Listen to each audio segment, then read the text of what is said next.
Hello, everybody. Lake Station Community Advocate and Educator here with you. This is going to be maybe a two-part, maybe three-part on school referendum. No, not Lake Station. They tricked the people, and the residents will find out later.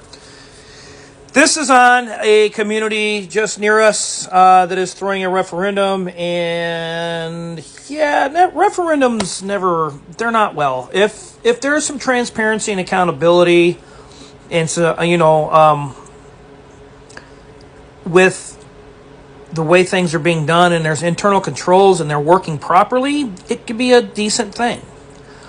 Most of the time, if you look at your local state board of accounts and your Department of Local Government Finance paperwork, you'll find out that those aren't happening so great. So, but I hope that you have, for study hall now, children, that, well, you've come prepared. I hope you have some listening ears, your pencil and paper, because you may want to take some notes, and I hope you're ready to learn.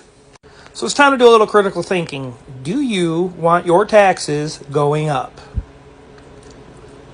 Another question to ask yourself is, was your local assessor just out artificially inflating your property taxes?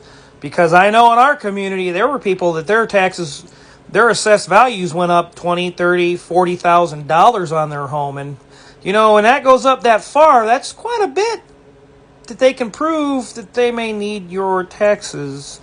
And they're going to cap you out as high as they can before a tax breaker kicks in. So I want you to think about that. And I want to ask you, well, how much do you trust the officials within your district? Now, that could be school, that could be city, that could be any of that. I want you to critically think about what is going on, who are your leaders, and if your leaders are hiding, they shouldn't be, because you should be very well in tune with when the meetings are, who they are, what changes are being made, and why you can't find the meeting minutes online and things like that.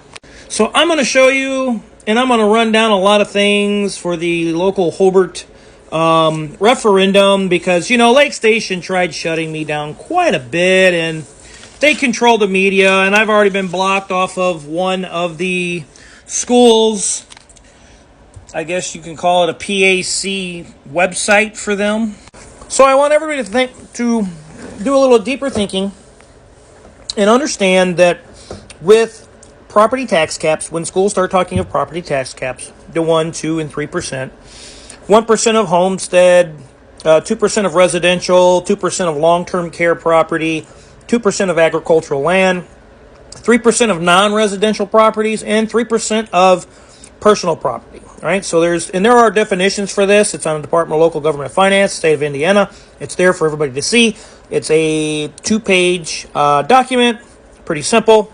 But I want everybody to understand that it's important that you know that local property tax levies, such as referendums that schools are throwing on you or the city, are determined by your property tax rates where you live. So if, like I mentioned, the assessor coming out and they're artificially inflating your property taxes just for this referendum, they're raising your property taxes so they can raise their levy rate, or what they're going to get from you. They're going to raise it as much as they can before they max out. The other thing is understand that your property tax rate increases or can decrease with a direct result because of those local levies and those debts. And it doesn't make no sense to throw more debt upon more debt. So think of this whole theory with school referendums and debt as having 4 credit cards. You have them maxed out, and you go and sign up and get 2 more credit cards and max those out.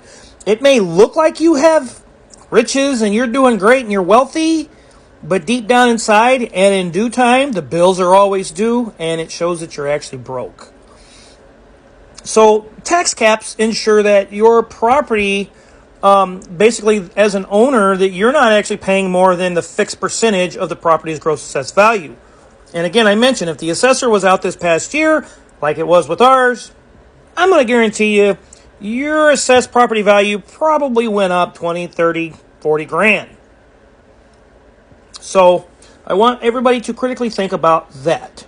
And independently of property tax caps, a property's assessed value must and still reflect the market value of that property.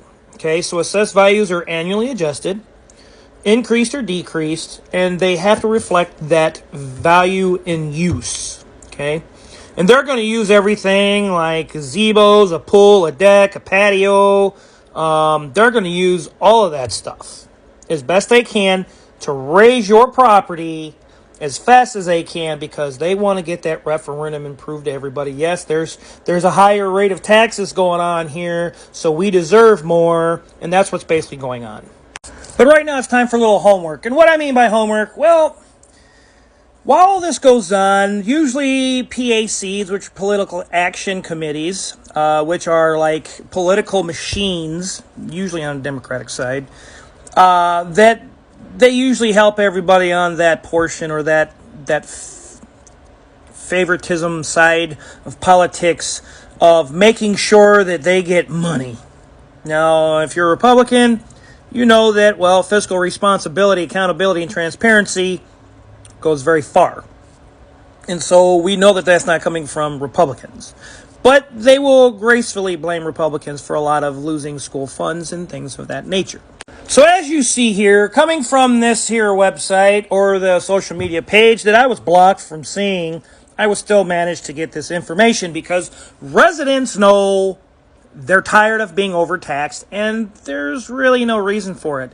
But as for our homework, ding, ding, ding, homework, here's what I want you to research, our propaganda techniques, because propaganda techniques are used very, very, very openly, obviously, and very adamantly for school referendums, for city referendums, for any sort of levy of things of that nature.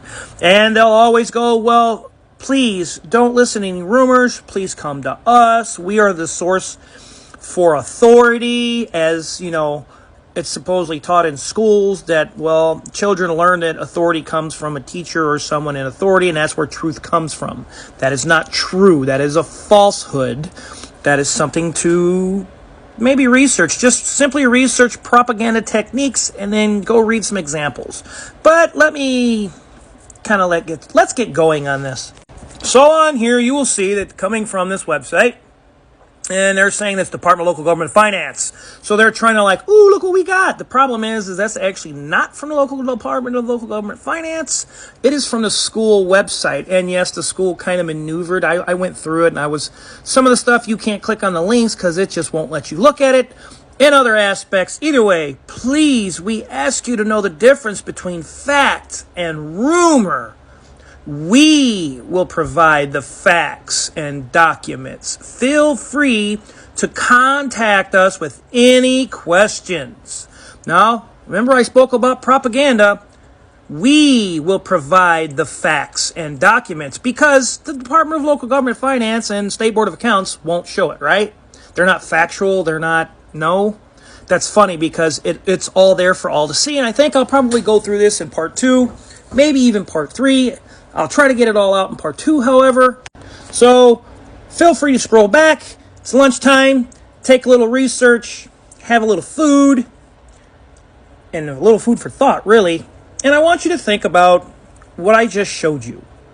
That they are the resource for truth. They are the authority. Not the State Department of Local Government Finance. Not the State Board of Account audit reports that shows what they do with that financing. No. They're not the authority, but the school is.